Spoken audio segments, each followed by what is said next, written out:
GoForThe2.com, my Week 2 predictions. Before I get into them, though, this Friday, September 6th at 2:30 p.m., blogtalkradio.com, my show, the NCAA Weekly Blitz Show. I'm going to have former Georgia Bulldog wide receiver Corey Allen. Corey Allen and I, we're going to talk Georgia Bulldog football. We're going to talk college football. It's a half-an-hour show on blogtalkradio.com, the NCAA Weekly Blitz Show, this Friday, September 6th at 2:30 p.m. Check it out. It's a great show. Corey's a great guy. He's going to tell us about the state of Georgia Bulldog football heading into this matchup with South Carolina. So check that out Friday at 2:30. Let's get right into the Week 2 predictions. Let's start with Oregon on the road against Virginia. I think this is a very difficult game for Oregon for a couple of reasons. Oregon dominated Nicholls State last week, 66-3. Marcus Mariota, DeAnthony Thomas had great games, but two sophomores on the offensive line, two sophomores starting in the middle linebacker and linebacker position for the Oregon Ducks scares me a little bit. I was very impressed with the output last week by Virginia. David Watford played within the system, a very tough effort by the Cavaliers at home, a gutty victory against a very tough BYU Cougar offense and defensive lines. I like Virginia to challenge the Ducks throughout the game. I like Virginia's running back, Kevin Parks. I think they're able to rush the football on Oregon, and I think Virginia gives Oregon all it can handle. Oregon might win, but I think it's a lot closer than people think. Oregon picks up the 38-31 victory in Charlottesville. ACC is a lot tougher than people think. Oregon faces Tennessee the following week at home, so this is a very tough matchup on the road for the Oregon Ducks. Offensive coordinator Scott Frost, his first real test on the road, former Nebraska quarterback. I think they get challenged this week by the Cavaliers. Let's talk about another game right now. Cincinnati goes to Illinois to take on the Fighting Illini. Cincinnati dominated Purdue last week, 42-7. If you watch the game, though, the Boilermakers were able to move the ball on the Bearcats. They struggled a little bit inside the red zone. They missed a field goal. Rob Henry threw some key interceptions. He had a terrible day last week, 4 interceptions. Bearcats were very opportunistic. When you look at the quarterback position, Tommy Tuberville hasn't named the starter. Going to go with both quarterbacks again. Munchie Legault got the start last week. Munchie Legault, a very inconsistent passer last year. At one point, he was under 50%. He's a better runner. Brandon Kay, the senior, is a better pocket passer, gives the Bearcats a vertical passing game. But I think they're facing a very difficult quarterback in Nathan Shieldhouse for the Illini. I think this is a tough game for Cincinnati on the road. Big Ten offensive line, Big Ten defensive line. They're very tough. Illinois picked up the home victory last week against Southern Illinois, 34-24. But I like Nathan Shieldhouse's ability to get outside the pocket. He can run, he can pass, he can cause some problems for that Bearcat secondary. And I think Illinois picks up the victory at home, moves to 2-0, calling for a 33-28 Illinois victory at home against Cincinnati. Let's talk about Minnesota traveling to New Mexico State. I told you Minnesota would dominate UNLV. They did. I also said that Minnesota has an opportunity to start the season 5-0. I'm still a believer of that. They led me to believe that last week with their dominant offensive line performance. Philip Nelson, the sophomore, beat UNLV with his feet. Very good secondary for the Gophers on the road against New Mexico State. I'm looking for a dominating performance by Minnesota. I like their running back in Donnell Kirkwood. I think Minnesota and Jerry Kill start the season 5-0. They have a very dominating performance on the road over New Mexico State, calling for a 42-17 victory by Minnesota this weekend. Let's get into some of the big games right now. Georgia, South Carolina.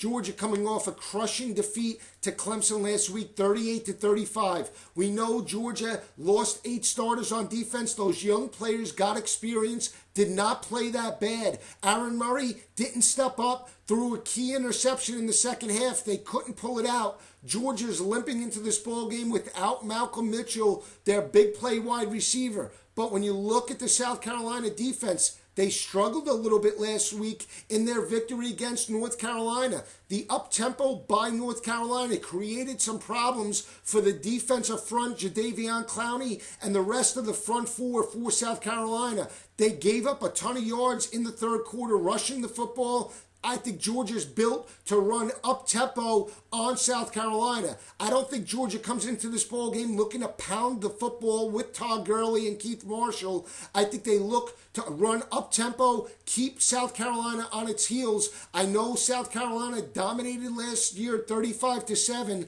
I think Georgia's in a must-win situation. I think they step up and get back into the mix. Georgia gets a must-needed victory at home, 28-20 over South Carolina. Georgia impresses, runs up-tempo, and stuns South Carolina at home, 28-20. They can get back into this thing by beating South Carolina this week and then 2 weeks from now facing LSU. If Georgia can knock off South Carolina and LSU, they're right back into the hunt for a possible one team showing up in the BCS National Championship game. So keep that in mind if you're a Georgia Bulldog fan. But it starts this weekend, and I think they get the much-needed victory at home against South Carolina. Let's talk about Notre Dame and Michigan. Very difficult game to call. Michigan dominant last week, 59-9 over Central Michigan. Last 5 of 6 have been won by the home team. That favors Michigan Wolverines. Over the last 4 games, the games have been decided by 4.75 points per game. So it's a very tough matchup. When you look at Notre Dame, I don't like the fact that they were undisciplined last week. 9 penalties in the victory to Temple. That scares me. But I like the defensive front. Lewis Nix, Stephon Tuitt. I'm going with Notre Dame in the hot quarterback at this point, Tommy Rees on the road. You remember last year, Tommy Rees filled in for Everett Golson last year at home. He threw the key touchdown, game-winning touchdown pass over Michigan. He's cold as a cucumber. I'm picking the Irish to upset Michigan at home. Notre Dame picks it up, the 24-17 victory in the Big House. They move to 2-0. Michigan moves to 1-1. I know Devin Gardner struggled last week. I think they're on the right track, but I like Notre Dame in this ball game, 24-17 over Michigan. Let's talk about Florida and Miami. A very difficult game. Contrast in styles. Florida's got a better rushing attack. Miami, very explosive offense. Philip Dorsett, Duke Johnson, Stephen Morris. But it's the defense for the Hurricanes that scare me. They gave up 133 yards rushing to Florida Atlantic last week. Look for the same type of approach out of the Gators. They're going to look to wear down the Miami front four. If they can do it, it's lights out. I'm sticking with the team that can run the football the best. I like the Gators in this matchup. I think they put the ball into Mac Brown's hands just like they did last week. Rely on that dominant offensive line. Their secondary shut down 2 speedy wide receivers in Bernard Reedy and Alonzo Russell. They shut them down in the swamp. I like the Gators in this ball game. I think they pick up a 35-20 victory over Miami. Not going to happen yet for the U. They're close, but they're not there yet. Florida gets the victory on the road. They move to 2-0. Last game, Oklahoma dominating victory at home over Louisiana Monroe. Colton Browning, very good quarterback, very senior team in Louisiana Monroe. Oklahoma dominated, shutting them down 34-0. Now they face the West Virginia Mountaineers coming into Norman. West Virginia last week at home against William and Mary struggled how to pull it out in the end, 24-17. Looks like Oklahoma's going to run away with this game. But wait a minute.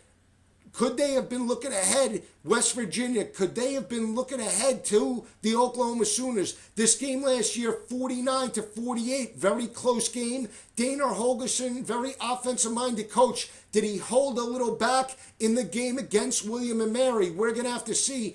I think the Mountaineers are up for this game. I think they challenge Oklahoma. I know Trevor Knight had a subpar performance passing the football. He was under 50%. He did account for 3 touchdowns. He was the first Sooner quarterback to rush for over 100 yards since Jason White, so that's an added factor, but he is a freshman. Keep that in mind. He's a freshman starting a big game at home, his second big game. West Virginia, I like their chances. I think they dominate early. They jump out on Oklahoma in this ball game. Oklahoma battles back.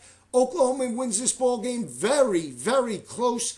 35-31. The Sooners get all they can handle by the Mountaineers this week, but it's a lot closer than people think. West Virginia challenges the Oklahoma Sooners. They lose 35-31, though. Stay with me all season long at goforthe2.com, NCAAblitz.com. Also, follow me on rantsports.com. I contribute for the MAC Conference and my weekly radio show, blogtalkradio.com. Check me out this Friday, 2:30 p.m., the NCAA Weekly Blitz Show. Corey Allen and I will break down the Georgia-South Carolina game. It's going to be a great year. Stay with me all season long.